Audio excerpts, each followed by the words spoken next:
दोस्तों, मैं आपका दोस्त सनी सिंह चौहान। दोस्तों, आपका थर्ड क्वेश्चन होगा संस्कृत गद्यांश का संदर्भ सरल हिंदी में लिखने के लिए आएगा। ठीक है दोस्तों, तो संस्कृत गद्यांश रहेगा, उसका सरल हिंदी में अनुवाद करना होगा यानी ट्रांसलेट करना होगा। ठीक है दोस्तों, तो हिंदी में लिखना होगा तो गद्यांश को ध्यान से पहले पढ़िएगा। यदि संस्कृत कठिन लगे तो शब्दों का अर्थ समझने का प्रयास कीजिएगा। ठीक है दोस्तों, कठिन तो लगेगा ही। मान लीजिए अगर नहीं पढ़े हैं, कभी नहीं पढ़े हैं, तो बार बार उसको पढ़िएगा। उसमें से कुछ वर्ड ज़रूर समझ में आ जाता है, कुछ बतिया ऐसी होती है जो बार बार हम सुने रहते हैं। ठीक है, तो या हम लोग के आम बोलचाल में भी वो शब्द यूज होते हैं दोस्तों। ठीक है, जैसे हम भोजपुरी भी यदि बोलते हैं ना, तो वो शब्द आते रहते हैं संस्कृत के, हिंदी के, ठीक है, उर्दू के। तो ऐसा नहीं है कि वर्ड जो है हमारे यहाँ मिक्स नहीं है, हम लोग रिमिक्स वर्ड बोलते हैं, तो शब्दों का प्रयोग करते हैं। तो यहाँ से अगर आप बार बार उसको पढ़ेंगे तो समझ में आ जाएगा उसमें कहना क्या चाहता है। उसको समझने का प्रयास कीजिएगा, उसको मुख्य विचार पहचानने का प्रयास कीजिएगा। यानी कि जब बार बार उसको पढ़ेंगे और सोचेंगे, खुद अपने मन से सोचना आप, तो उससे समझ में आ जाएगा कि ये किसके बारे में बात कर रहा है, नैतिक शिक्षा के बारे में, या कर्तव्य के बारे में बात कर रहा है, या भक्ति के बारे में, या कोई नीति के बारे में। ठीक है, तो जिसके बारे में बात करेगा उसको लिखना है आपको, उसका हिंदी में अनुवाद करना है। अब उसका संदर्भ कैसे लिखना है हिंदी में अनुवाद करने के लिए दोस्त, डरना नहीं, बिल्कुल अपने मन से बना के लिखना। ठीक है, और जो आपको बना के लिखने पे समझ में आएगा ना, उसका संदर्भ कैसे लिखना है। यदि गद्यांश किसी प्रसिद्ध ग्रंथ से लिया गया है तो उसका नाम और लेखक का नाम याद रखना है और लिखना है। और अगर यदि किसी शास्त्र, उपनिषद, महाकाव्य, रामायण, महाभारत या नीति ग्रंथ, हितोपदेश, पंचतंत्र से लिया गया है तो उसे स्पष्ट करें। और यदि ये भी नहीं आ रहा है तब भी मैं बताऊंगा आपको कैसे लिखना है। ठीक है दोस्तों, घबराना नहीं, संस्कृत से भागना नहीं। ठीक है, उदाहरण जैसे प्रस्तुत गद्यांश महर्षि वेद व्यास द्वारा रचित महाभारत से लिया गया है, ये उदाहरण है, तो आप भी उसमें लिखिएगा प्रस्तुत गद्यांश। ठीक है, प्रस्तुत गद्यांश हमारी पठित पाठ पुस्तक लिख देना दोस्त, चलेगा संस्कृत में भी। ठीक है ना, संस्कृत के है ना। और उसके बाद इस जो है कि जिसके बारे में बात किया रहा है, इसमें तो मान लीजिए धर्म, कर्तव्य और सत्य के बारे में महत्व पर प्रकाश डाला गया है, तो वो गद्यांश जो दिया रहेगा संस्कृत में, उसमें ध्यान से पढ़ोगे तो आपको समझ में आएगा किसके बारे में बात कर रहे हैं।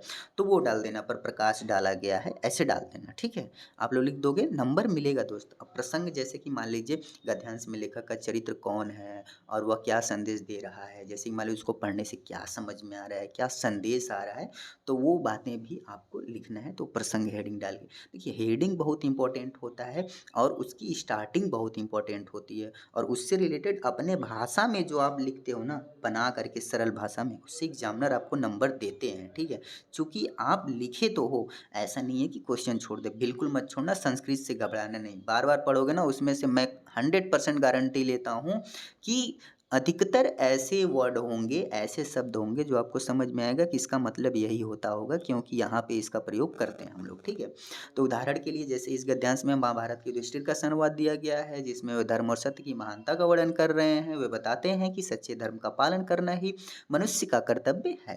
ठीक है, अब जैसे व्याख्या सरल हिंदी में करें, जैसे संस्कृत के कठिन शब्दों को सरल हिंदी में बदलना, तो पूरे गद्यांश का सार स्पष्ट और संक्षिप्त रूप में लिखें। ठीक है, यानी कि जैसे मैंने अभी बताया ना कि आसानी से, एकदम सरलता से, ठीक है, अपनी भाषा में लिखने का प्रयास कीजिएगा, बढ़िया से लिखिएगा। आप बिल्कुल मत घबराइएगा संस्कृत से, ये भी आपके नंबर कन्फर्म हो जाएंगे। ठीक है दोस्तों, तो ये जो है संस्कृत का जो क्वेश्चन आता है, ये कितने नंबर का होता है दोस्तों, तो ये 5 नंबर का होता है। ठीक है दोस्तों, तो 5 नंबर का संस्कृत का ये क्वेश्चन होता है। 5 और 5 10 नंबर का, यानी 2 क्वेश्चन होते हैं, एक गद्य होता है, एक पद्य होता है। देखिए, उसमें हिंदी में भी गद्य और पद्य 2 क्वेश्चन थे, 6-6 नंबर के। ठीक है दोस्तों, 5-5 नंबर के, ये कितने अच्छे नंबर बन रहे हैं आपके, और वो भी बिल्कुल किसी चीज़ को बिना याद किए। ठीक है, अपने मन से बना के लिखो दोस्त, एकदम टेंशन मत लो आप लोग।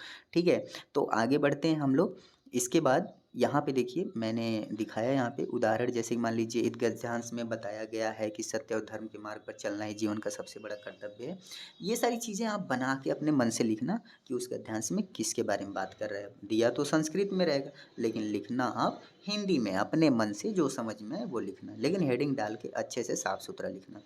संक्षेप में आसान तरीका, जैसे गद्यांश पढ़ें और मुख्य विषय समझें, संदर्भ लिखें या किस ग्रंथ से लिया गया है, प्रसंग दें, संदर्भ, प्रसंग, व्याख्या, यही सारी चीज़ें हो होती हैं, यह विचार किस संदर्भ में कहा गया है, ये भी बात लिखिएगा, ठीक है। भावार्थ कुछ हेडिंग आप लोग याद करके ही जाना, ठीक है ना। जैसे कि उसको देख करके इसमें स्क्रीन पे देख करके आप कॉपी में लिख लो, वो हेडिंग आपको याद रहना चाहिए, बाकी कुछ याद वाद करके मत जाना, ठीक। बना के लिख दोगे दोस्तों नंबर मिलेगा, क्यों नहीं मिलेगा यार। अब उसके बाद आगे बढ़ते हैं हम लोग। यदि संस्कृत पद्यांश या श्लोक समझ में नहीं आ रहा है तो उसका संदर्भ हिंदी में लिखना है, तो आप निम्नलिखित सरल विधि अपनाकर आसानी से कर सकते हैं। जैसे संस्कृत पद्यांश को समझने की कोशिश करें। यदि संस्कृत भाषा कठिन लग रही है तो पद्यांश में प्रमुख शब्दों का अर्थ देखने का प्रयास करें। अक्सर संस्कृत श्लोकों में धर्म, सत्य, भक्ति, प्रकृति, कर्तव्य, नीति आदि का विषय होता है, तो उसको ध्यान से देखिएंगे तो आपको समझ में आ जाएगा और उसका अर्थ अपने मन से बना करके उसका हिंदी में अनुवाद कर दीजिएगा, ठीक है दोस्तों। तो ये पद्यांश की बात हो रही है, तो पद्य भी आपको पढ़ने और उसका हिंदी में अनुवाद करना है। संदर्भ इसका लिखने के लिए यह श्लोक का पद्यांश किस ग्रंथ से लिया गया है इसका उल्लेख कर दीजिए, मतलब बता दीजिएगा कि किससे लिया गया है। नहीं याद आ रहा है तब भी कोई दिक्कत नहीं है।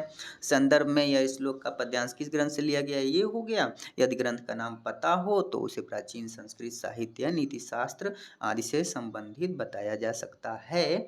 नहीं पता हो तो कोई बात नहीं, तो आप इसको याद रखना कि प्राचीन संस्कृत साहित्य, ये शब्द याद रखना दोस्त, संस्कृत में ही लिख देना आप लोग, ठीक है, कि यह पद्यांश, ठीक है, किसी प्राचीन संस्कृत साहित्य, ये बात आप याद कर लो, लिख लो, लिख के याद करके ही जाना, इसी को लिखना संस्कृत में, ठीक है, कि यह श्लोक पद्यांश प्राचीन संस्कृत साहित्य से लिया गया है, ठीक है ना, संबंधित है। अब उदाहरण देख लीजिए, जैसे प्रस्तुत पद्यांश महर्षि वाल्मीकि द्वारा रचित रामायण से लिया गया है, इसमें श्री राम के गुणों का वर्णन किया गया है। यदि ग्रंथ न पता हो तो क्या लिखेंगे आप लोग, ये भी देख लो, ऑप्शनल है, ऑप्शन मैं दे रहा हूँ। न पता हो तो लिखना यह पद्यांश संस्कृत साहित्य से लिया गया है। संस्कृत साहित्य मार देना, उसी में हो जाता है यार, ठीक है, संस्कृत साहित्य याद करके जाओ, ठीक है। अब इसके बाद जिसमें जीवन में सत्य, धर्म और कर्तव्य के महत्व को बताया, उसको पढ़ने के बाद आपको समझ में आएगा किसके बारे में बात कर रहा है, तो उसमें जो समझ में है ना वो लिख देना है। इसके बाद जैसे पहले शुरू में तो ये कॉमन है, लिख देना कि यह पद्यांश संस्कृत साहित्य से लिया गया है, और जिसके अंतर्गत क्या बताया गया है वो लिख देना, ठीक है। ठीक है, प्रसंग देखते हैं, लिखें। पद्यांश किस संदर्भ में कहा गया है, इसका संक्षिप्त विवरण दे देना, ठीक है। इसके बाद प्रसंग को लिखना है, पद्यांश किस संदर्भ में कहा गया है, इसका विवरण देने के बाद यदि कोई पात्र बोल रहा है तो उसका नाम लिख दीजिएगा, कौन है, कौन पात्र है, कौन बोल रहा है उसको लिख दीजिएगा। किस स्थिति में प्रस्तुत किया गया है इसे सरल भाषा में स्पष्ट कीजिएगा। यह विचार कैसे मतलब प्रस्तुत किया गया है इसको भी लिख दीजिएगा। उदाहरण जैसे इस पद्यांश में श्री राम के आदर्श जीवन और उनके गुणों का वर्णन किया गया है, तो ये बता दीजिएगा। अब जैसे उसका हिंदी में अर्थ निकालना है तो श्लोक का भाव अपने शब्दों में लिखिएगा, कठिन शब्दों के सरल हिंदी में बदलें, यानी कि कठिन शब्द जो होंगे ना उसको सरल हिंदी में बदल दीजिएगा, अपने भाषा में लिख देना दोस्त, नंबर मिलेगा। थोड़ा मात्राओं का ध्यान देना, ठीक है, मात्राओं का ध्यान देना और साफ सुथरा लिखना और हेडिंग का ध्यान देना, आपको नंबर मिलेगा, एक भी क्वेश्चन छोड़ना नहीं है। कॉन्फिडेंस से जाओ, मुस्कुराते हुए जाओ, पेपर में लिख के आओ, कभी नहीं पढ़े हो तब भी कॉन्फिडेंस से जाओ, लोगों को लगे वाकई में ये लड़का लिखेगा और आप लिखोगे, ठीक है। चलिए आगे बढ़ते हैं। संदर्भ में यह श्लोक पद्यांश किस ग्रंथ से लिया गया है, ये सारी चीज़ें। उसके बाद उदाहरण के लिए देख लीजिए, यदि ग्रंथ का नाम पता ना हो तो ये भी मैंने बता दिया, उदाहरण भी मैंने बता दिया, ठीक है। तो इसके बाद आगे बढ़ते हैं हम लोग, प्रसंग भी मैंने बता दिया कि प्रसंग भी कैसे लिखेंगे, श्लोक का भाव अपने शब्दों में लिखना है, कठिन शब्दों का प्रयोग नहीं करना है, आसानी से सरलता से लिखना है, ठीक है दोस्तों।